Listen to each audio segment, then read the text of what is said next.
كل نفس ذائقة الموت ثم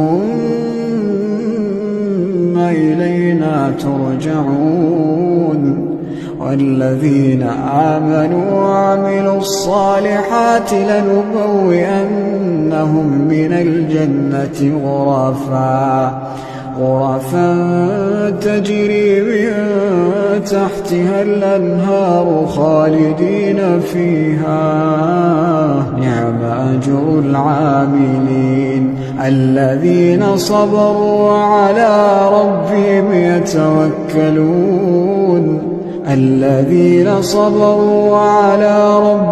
يتوكلون وكأين